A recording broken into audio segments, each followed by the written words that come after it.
Siasat licik guru Naf setelah menghabisi nyawa N, 59, tetangganya dikuak polisi.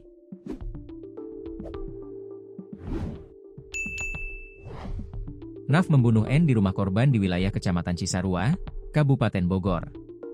Setelah menghabisi nyawa N, 59, pada Jumat, 21 November 2025, di rumahnya, pelaku berinisial Naf itu menghubungi keluarga korban memastikan aksinya tidak ada yang mengetahui.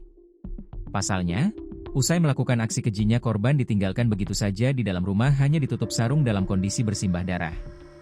Kasat Reskrim Polres Bogor, AKP Anggi Eko Prasetyo mengatakan, setelah mengambil handphone milik korban, pelaku menghubungi anak korban. Pelaku mencoba mengelabui keluarga korban dengan mengatakan bahwa korban tidak bisa dihubungi karena sedang pengajian, ujarnya, Sabtu, 22 November 2025. Ia menjelaskan, alasan pelaku menghubungi anak korban yaitu untuk memastikan bahwa pihak keluarga tidak ada yang akan datang ke rumah tersebut.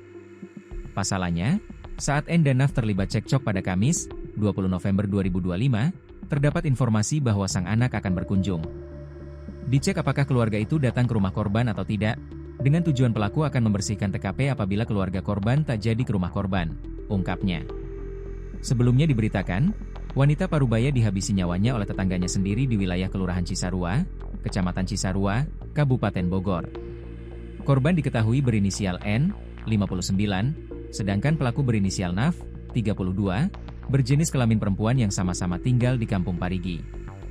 Dalam kesehariannya, korban merupakan seorang pedagang, sementara pelaku merupakan wali murid di sekolah tempat korban berjualan. Kasat Reskrim Polres Bogor, AKP Anggi Eko Prasetyo mengungkapkan, pelaku berhasil diamankan kurang dari 24 jam.